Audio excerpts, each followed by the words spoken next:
friends, it's Lynn here. Hope you're having an amazing day. Now in today's video, I'm in the Polytunnel.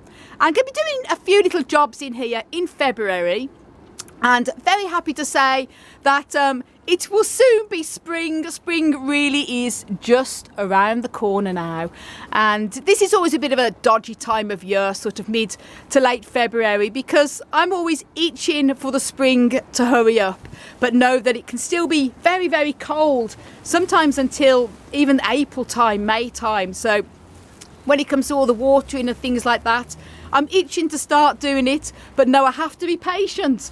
Now, what I'm going to be doing in this video vlog is just showing you a few little jobs I'm going to be doing in the Polytunnel that need to sort of be done more or less every month, the little jobs I do, and a bit of a preparation as well for early spring, as in making a note of what plants I know will need to be potted on and repotted in the springtime. But today I'm just going to be focusing on mainly sort of cleaning and removing dead leaves and things like that, and checking for any signs of pests and fungus and all the like. I'm going to be brooming and brushing up any signs of sort of dead leaves and dead flowers that fall onto the floor. It's always good to keep the Polytunnel and anywhere you're growing plants sort of clean as possible, because bugs like to hide in them little places. And I'm also going to be watering any of the succulents that are sort of desperate.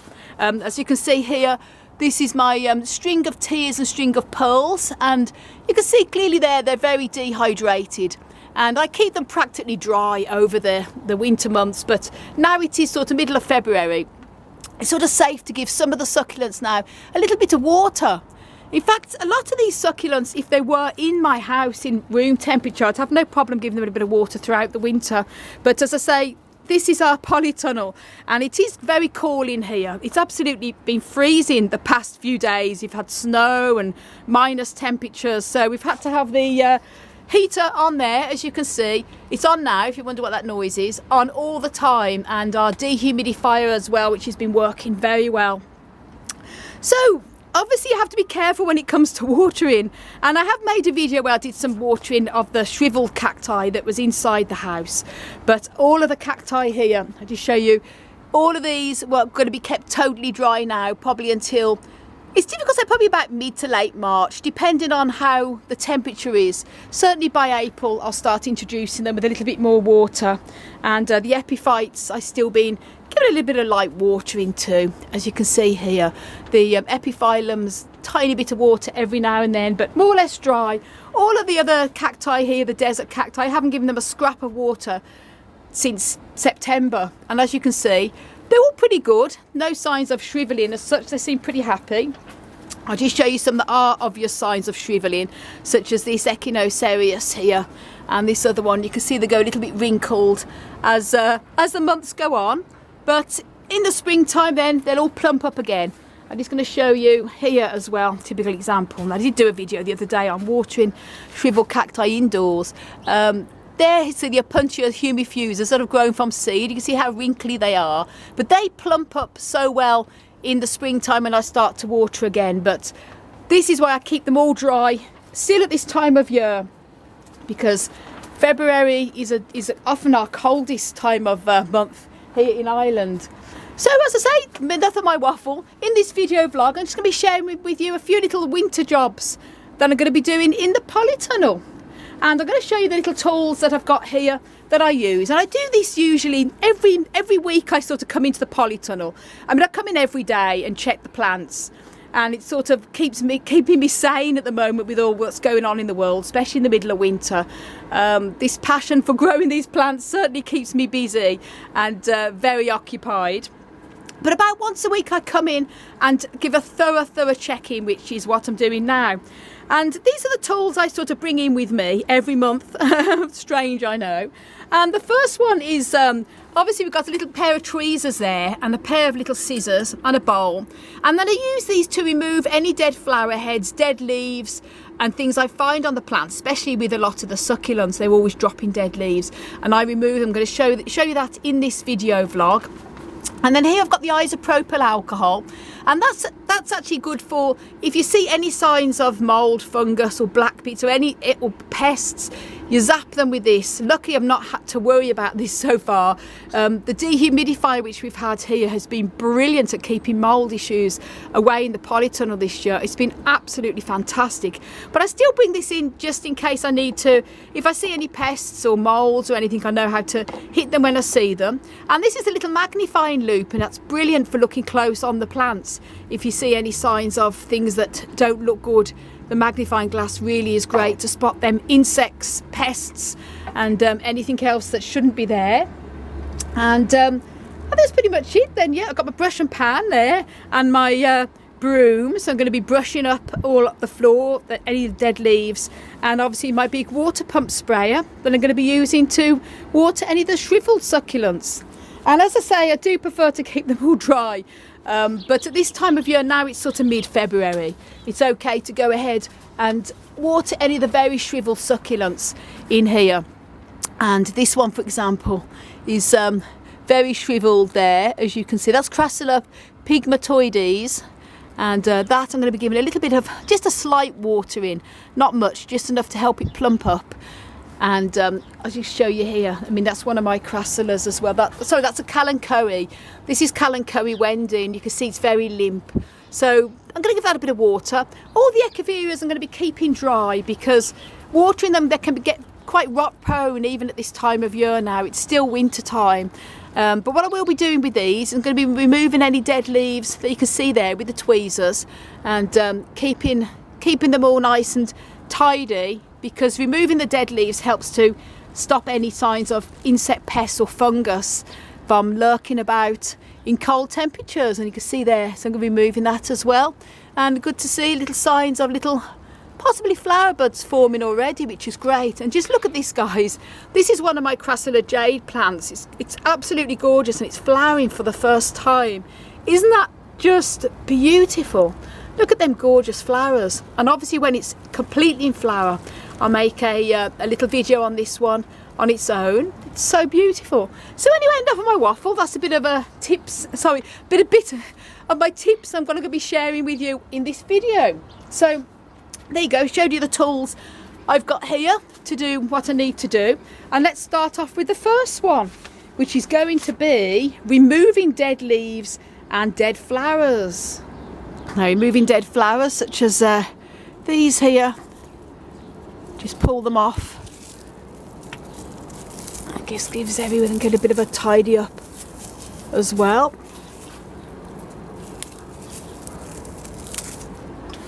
Into the little bowl, and then I'm going to just go over the plants. I'm just going to check what needs to be removed, such as the dead leaves here, as I mentioned. Then now onto the Echeveria, so just need to remove some of the dead leaves here that can harbour fungus and things like that. Good thing with the tweezers is that you can reach all the places where you can't normally with your hands, and then put that into the bowl there. So I'm going to be doing this, going through them all, just removing all of the dead leaves, making it all look a little bit tidier as well. And I like to do this, as I say, every month, just come in here and give them all a good sort of removing all the dead leaves. So I'm going to go through these now and do that, check which ones need to come off. One here, bit of a time consuming job, but it's also quite therapeutic as well to take all the dead leaves off and give everything a good old tidy up.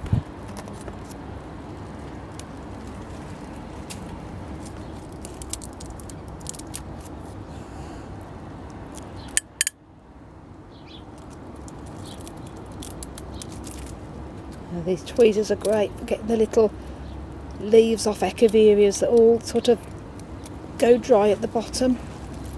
And I have made a video on how to remove the dead leaves from Echeverias, a whole video dedicated to this, so do check that video out if you want to know that. I'll link the video up above and down below in the video description.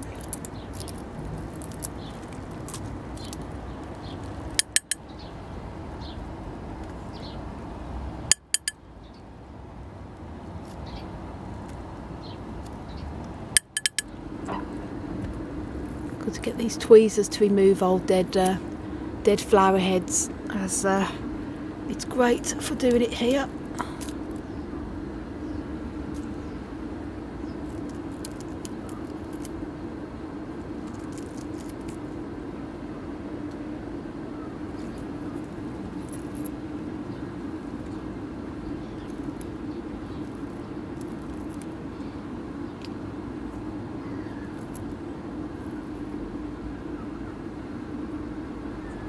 The next is cutting off any sort of dead flower spikes I see, such as this one here. This Haworthia flower has long gone now, so I'm going to cut that back right at the very base here. And cutting off any dead leaves here. Always good to do these type of jobs. As I say, once a month I come in here and do all these sort of boring type of jobs, but it is quite therapeutic at the same time. Just helps to neaten up and tidy up all the plants from all the dead leaves. And I've made a video as well on how to remove the dead leaves off aloes, and so I'll link a few videos to them all down below.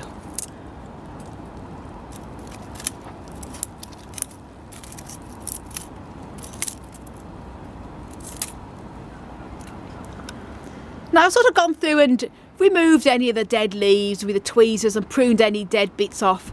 I'm just happy to say, look at that, there's little signs of flower buds coming up on the Echeverias. Very excited about that. Spring really is just around the corner. And now I've got my my little magnifying loupe, and these are brilliant, like to go really close in and look at the plants. I've actually had a bit of a look and I can't see, thank goodness, no signs of any insect pests or anything like that.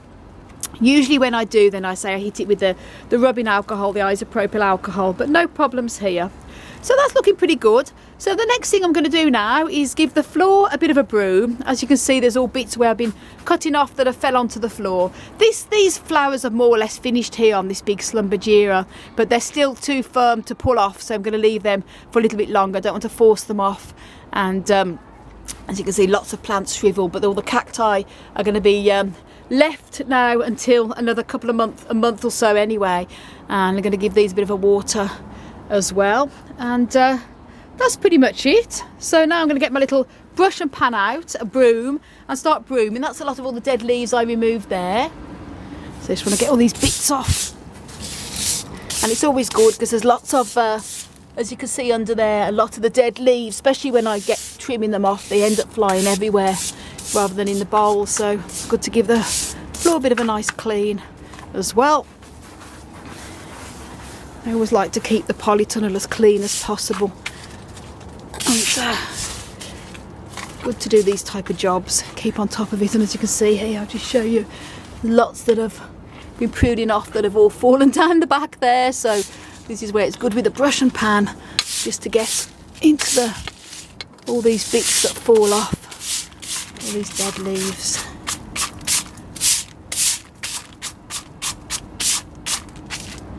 Now that's the floor, all nice and clean, and I also sort of check all around the pots as well, just to check there's no other bits of dead leaves and things like that. As long as it's relatively tidy and clean, that's all that really matters. And now I'm going to give a little bit of water to some of the succulents that are very shriveled here.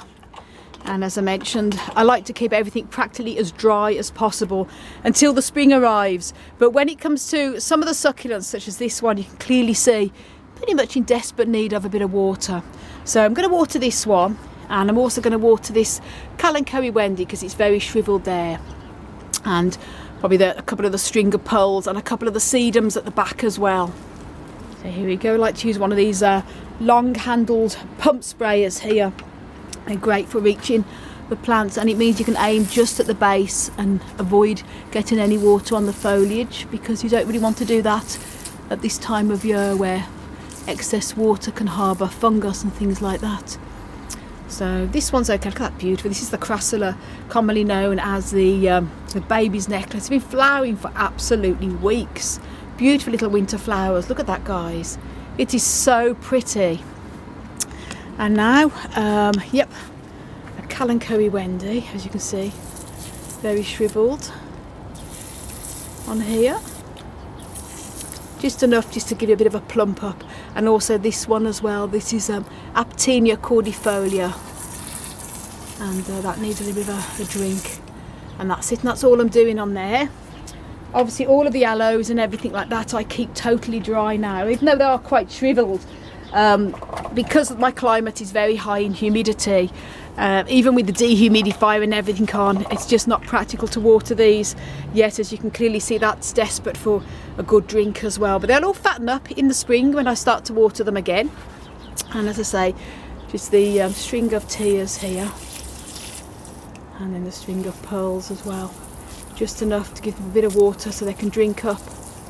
Better to do less. And this is one of my sedums. I mean, it's almost unrecognisable, it's so shriveled, but this will soon plump up again when it's watered. There's this one at the back as well. And that's it, that's all I'm going to be doing. So very little watering, as you can see, and all these cacti then can be kept totally dry. As I mentioned, I don't water any of the cacti in the polytunnel at all, any of the desert cacti at all, from sort of late September up until mid to late March, sometimes even the April time, depending on how warm it is. And I'm going to be making, I can never keep saying this, guys, but I've been so busy with other projects and things. When I get time, I'm going to make a complete update tour of the collection here in the polytunnel, and do stay tuned for that. It's just, I can't bear to spend too long here because it's so cold, but I will hopefully in the next few days get a complete tour, because as I mentioned, there's lots happening. Buds already coming up on the plants, which is very exciting. So guys, a little bit of sharing a bit of the little winter jobs I'm doing here in the polytunnel. And for lots more tips and tricks on how to care for and grow cacti and succulents, then please do subscribe to my channel and also check out my website, desertplantsofavalon.com. I want to send you loads of love, heaps of happiness, and tons of plant power from across the Emerald Isle. And until my next video, bye.